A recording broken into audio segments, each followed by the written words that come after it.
నమస్తే, నేను మీ సతీష్. భూమన కుటుంబాన్ని తిరుపతి నుంచి బహిష్కరించాలి అని డిమాండ్ చేస్తూ ఈ రోజున హిందూ సంఘాలు రోడ్డెక్కాయి, నిరసన తెలుపుతా ఉన్నాయి. అయితే ఈ పరిస్థితి రాబోతా ఉంది, ఇలాంటి ఒక పరిణామం చోటు చేసుకోబోతా ఉంది అని గతంలో మహిళలు ఏదైతే గనక భూమన కుటుంబం పైన చర్యలు తీసుకోవాలి, భూమన కుమారుణ్ణి అరెస్ట్ చేయాలి అంటూ రోడ్డెక్కి నిరసన తెలిపారో అదే రోజున చెప్పారు ప్రముఖ రాజకీయ విశ్లేషకులు అడిసిమల్ శ్రీనివాసరావు గారు. మరి ఈ రోజున ఆయన చెప్పినట్లుగానే హిందూ సంఘాలు కూడా మరి రోడ్డెక్కి భూమన కుటుంబాన్ని తిరుపతి నుంచి బహిష్కరించాలి అని డిమాండ్ చేస్తున్న పరిస్థితి. అసలు ఈ రకమైనటువంటి పరిణామాలు చోటు చేసుకోవడానికి కారణాలు ఏమిటి అనేటువంటి అంశం అంతా విశ్లేషించేందుకు ఆయన మన స్టూడియోలో ఉన్నారు. సార్ నమస్తే. నమస్కారం అండి. సార్, మీరు 15 రోజుల క్రితం 15 రోజుల క్రితం, అంతకుముందు కూడా చాలా క్రితం నేను ఈ కల్తీ నెయ్యి విషయం ఇలాంటివన్నీ వచ్చినప్పుడు కూడా మాట్లాడానండి. అయితే ఇవాళ అదే పరిణామం కరెక్ట్గా చోటు చేసుకుంది. మీరు చెప్పినట్లుగా హిందూ సంఘాలు కూడా రోడ్డెక్కినాయి. మొన్నేమో సామాన్య మహిళలు ఎక్కారు. మా పిల్లల భవిష్యత్తు నాశనం చేసే విధంగా ఇక్కడ గంజాయి స్మగ్లింగ్, గంజాయి వ్యాపారం చేస్తుందంతా కూడా ఈ భూమన కుటుంబమే అని చెప్పి వాళ్ళు రోడ్డెక్కి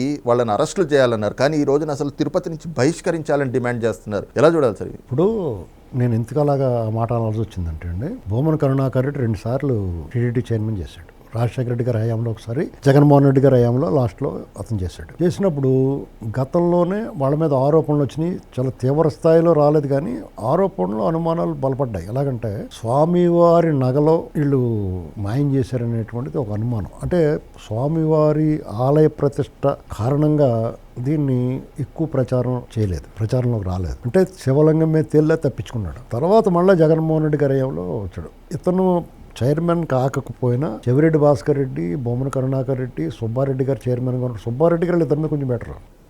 అంటే అతనికి ఎంతో కొంత మూల ఎందుకు వచ్చిన గొడవ అన్నది ఉన్నదేమో మరి, లేదా వాళ్ళ తాలూ చిన్నప్పన్న నేను చేయను కానీ నువ్వు చేయను అప్పచెప్పాడు, మరి ఇలాంటి ఏదో ఉంది. కానీ వీళ్ళిద్దరూ డైరెక్ట్ ఇక వాళ్ళకి దైవ దూషణ, దైవద్రోహం, దైవాపచారాల్లో ఏమి అనుకాడరు. వీళ్ళు డైరెక్ట్గా స్వామివారిని నల్లరాయని దూషించిన వ్యక్తి అతను. అసలు చైర్మన్ ఇస్తే నీకు నిజంగా నీలో చీమునెత్తురు మణిజన్మెత్తు నువ్వు వద్దని చెప్పాలా. నీ భావ విరుద్ధం, భావ స్వారూప్యత లేని ఒక మతాచారాలకు సంబంధించి కోట్లాది మంది భక్తుల విశ్వాసానికి సంబంధించి దేవుడి దగ్గర మీరు ఆ బాధ్యత తీసుకోకూడదు. అయినా సరే అతనికి ఏ భయం భక్తి లేకుండా బరిదెగించి వ్యవహరించాడు. నెయ్యి విషయం, పరకామణి విషయం, కాంట్రాక్టులు, బుక్స్, భగవద్గీత ప్రింటింగ్, ఇలాగ అనేక అంశాల్లో ఇతను దైవాపరాధం చేశాడు, చాలా చేశాడు. చేసి తిరిగి నోరు మూసు గుచ్చోకుండా ఇప్పుడు ప్రక్షాళన చేస్తున్న వాళ్ళని, దాని ఎదురు తిరుపతి తిరుమల భక్తులకి కొంచెం సేవ చేద్దామని, వాళ్ళ సౌకర్యాలు మెరుగు చేద్దామని ప్రయత్నం చేసి కూడా విమర్శిస్తాం.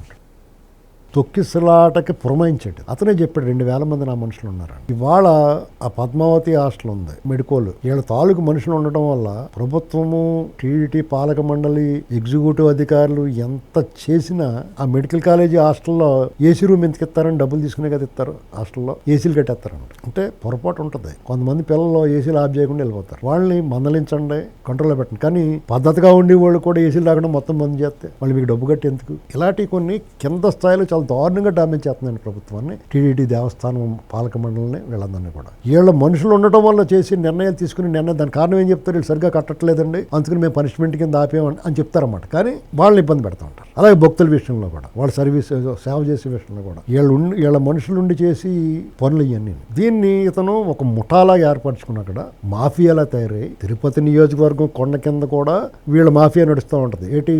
అన్ని అక్రమ వ్యాపారాలు, డ్రగ్స్ దందా, ఎర్రచందనం, ఇదే పని. కాబట్టి వీళ్ళ మీద మీరు మామూలుగా వాళ్ళు శిక్షించాలంటే నీకు చట్టాన్ని దొరకకుండా ఎవడో ఒకటి దొరుకుతాడు తప్ప వీళ్ళు దొరకరు. జగన్మోహన్ రెడ్డి దొరుకుతున్నాడా వాళ్ళ బాబాయ్ని చంపించేసి? అలాగే వీళ్ళు ఇదంతా ఒకటే మోడే సాపరండి. చెవిరెడ్డి భాస్కర్ రెడ్డి అయినా, ఈయనైనా, ఎవరైనా వీళ్ళందరూ పెద్ద దొంగలు ముఠాండి. ఇదంతా ఆరితేరిన వారు, ఆరితేరిన కరుడుగట్టిన నేరస్తులు, కరుడుగట్టిన దొంగలు వీళ్ళంతా. మరి వీళ్ళని అందుకునే అక్కడ నేరాలు అరికట్టాలన్నా, తిరుపతి దేవస్థానం ప్రక్షాళన చేయాలన్నా, తిరుమల నుంచి తిరుపతి నుంచి వాళ్ళని బహిష్కరించాలా. నేను ఛానల్ క్రితం చెప్పాను కదా. అప్పుడు మీకు ఏమవుద్దంటే చాలా వరకు లేవలేకపోతుంది. తిరుమల తిరుపతి నుంచి బహిష్కరించడం అంటే పక్కన బెంగళూరు లేకపోతే తమిళనాడు వెళ్ళిపోయి ఉంటే సరిపోదాంలే, అక్కడ కూడా ఉండకూడదు.